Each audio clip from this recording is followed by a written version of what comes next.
Hey, what's going on, everybody? So this your girl Tiffany coming through here live in effect. So I want to talk to you guys about the African influences within the African American culture. All right. So I don't know why people don't understand it. That you cultures borrow from each other. All right. So let's just start talking about the American culture, for example, because since we are in America, let's get into the American culture. If you know that America has borrowed from other cultures, right? But the main influence for us, for here in America, comes from the British, right? The French, the the Spanish, and the Portuguese culture. But more so the British, the French, and the Spanish, and also the Dutch. All right. And we can go so far to say the Irish culture too. Depends on what part of the United States you live in. But if you look at Europe as a whole, right, Europe get its influences from the Roman and Greek culture. All right, so the Western culture itself can be predated back to the Roman and Greek culture. It can go back. So when you look at certain ideologies, right, the alphabets, even the political system, it gets its influence from the Greeks. All right. So culture borrow from each other. Now, for us as African descended people here in America or in the diaspora period, we borrow from the African culture. We borrow from the African culture and to combine the elements together to make a certain type of music or, create certain type of ideology, certain type of dress code. You know what I'm saying?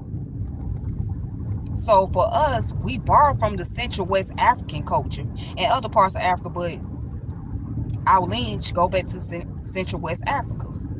Okay, so those culture have merged and they was creolized here in the Atlantic to create a certain lifestyle because we could not fully adapt into the Western culture because that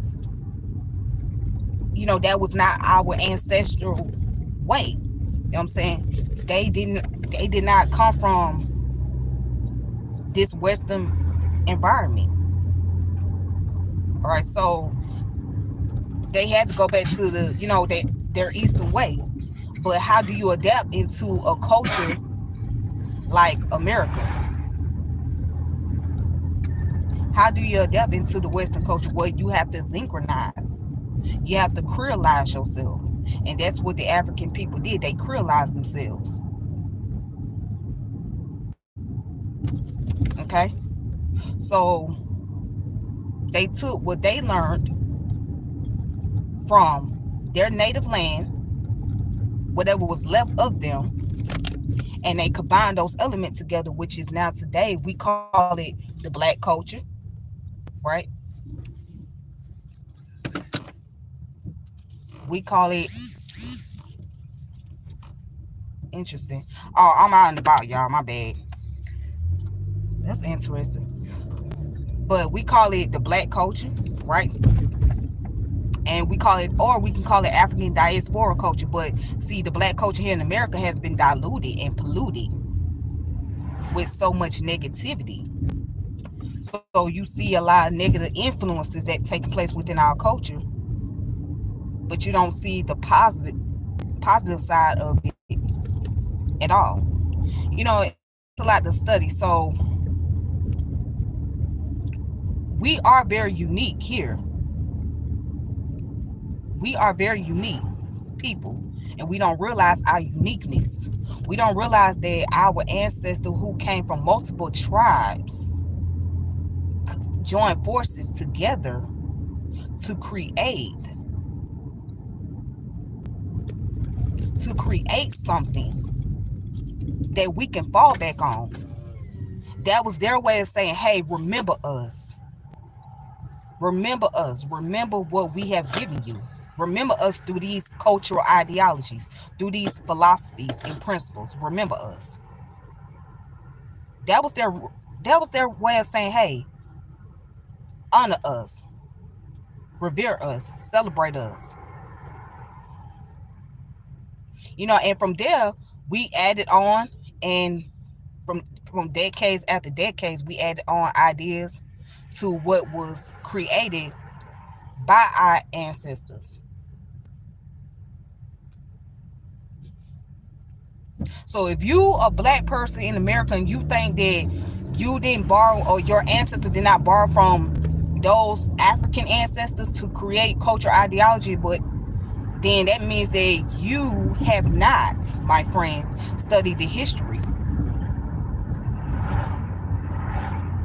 I mean, we can get into spirituality.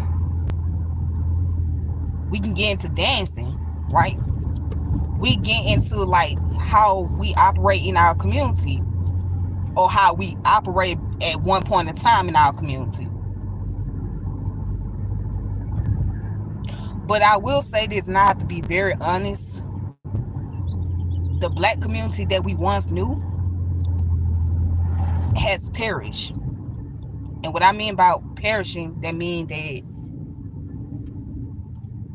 it no longer exists. Because once the crack cocaine era hit our community, it pretty much destroyed a lot of things.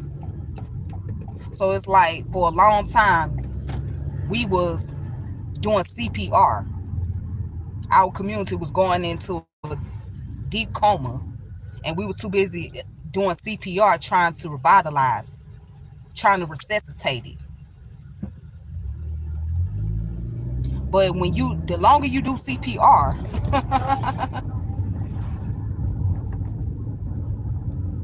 and you try to resuscitate something, it's like, okay, it's a done deal.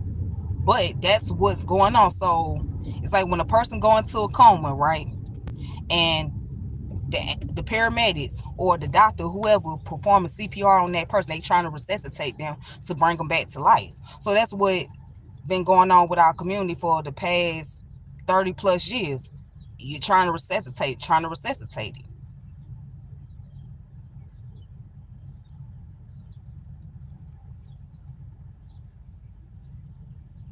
But getting back to the topic at hand, every culture borrowed from each other.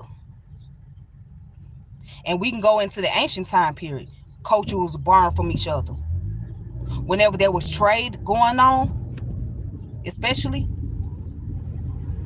with the trades taking place, there were cultural appropriation, right?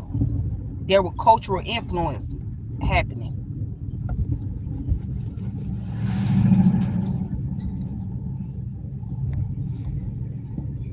So I'm not saying that as black people we're not unique, because we are. But we have to be honest. We have to go back to our roots. And your roots did not just start here in America. Your roots goes back to Central West Africa. Okay? That's where your roots go. You have to go back to that origin of place. And you will have to discover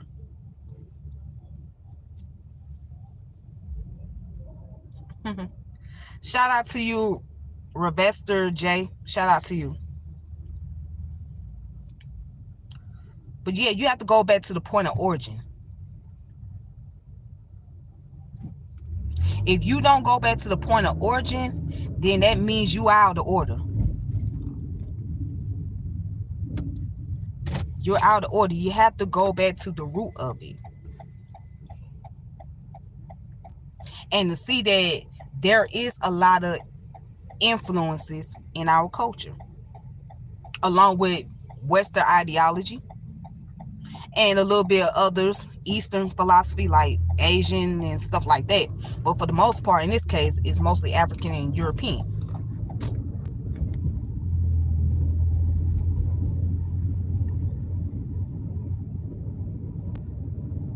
Africa and some tribes were already here. Well, I don't know that to be a fact, so I can't say yes, I can't say no, because I don't know.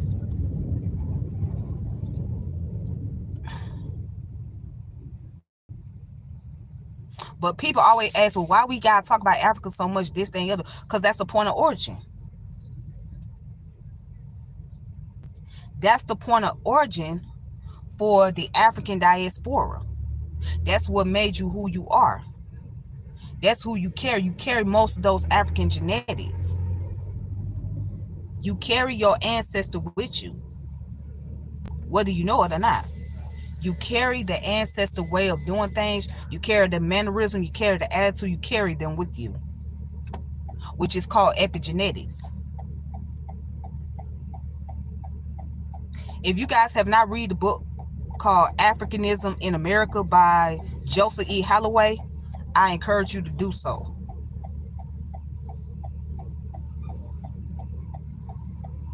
And you can also read Reverend Wyatt T. Walker book.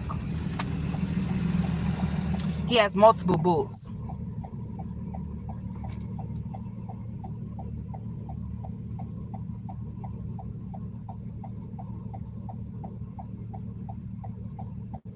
And there's so many other what's the other brother's name? Lorenzo Turner. Check out his books. Hell, even Carl G. Woodson. Even W.E.B. Du Bois. You can check out his books as well.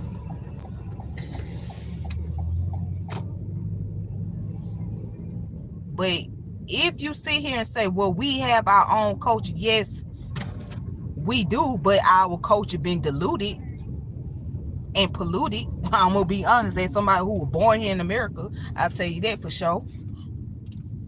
But we have to be honest that we borrow from other cultures. We borrow from other cultures. That's what we gotta be honest about.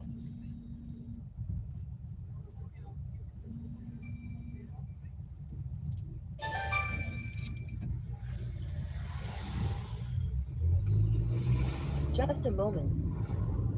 Yeah. So yeah, we gotta be honest about that. You know, we borrow from other culture, we borrow from other people. And we blend those cultures in to create something that we can identify as our own.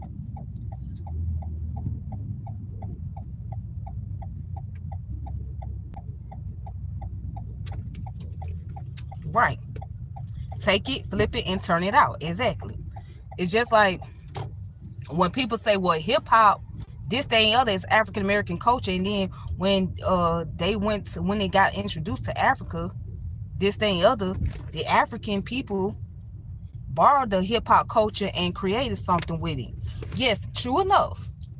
We borrow from each other. All hip hop, jazz, blues, and R&B did was reintroduce itself to Africa and the diaspora as a whole new genre. That's all it did. That's all these genres did. They just went back and reintroduced themselves. It's just like if you leave home, right? And then you come back home as a whole new person with a different type of swag and a different type of attitude. That's the same way with these genres.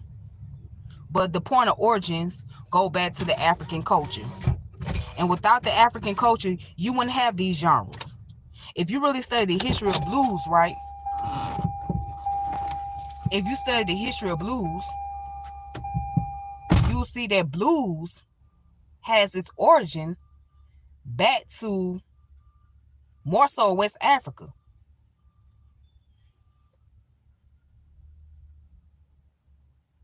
You will see that. Why? Because if you notice, a lot of those blues singers and even the jazz musician, they Muslim. Why? Because, jazz kind of came out the heart of blues. And blues came up out the heart of folk music. And if we listen to folk music, right, black folk music, it goes back to the Africans, the Muslims, when they called the Adhan and all of that.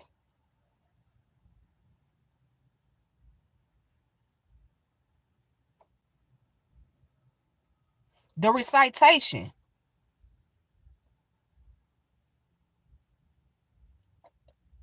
So that's why you see a lot of jazz musicians that are Muslim.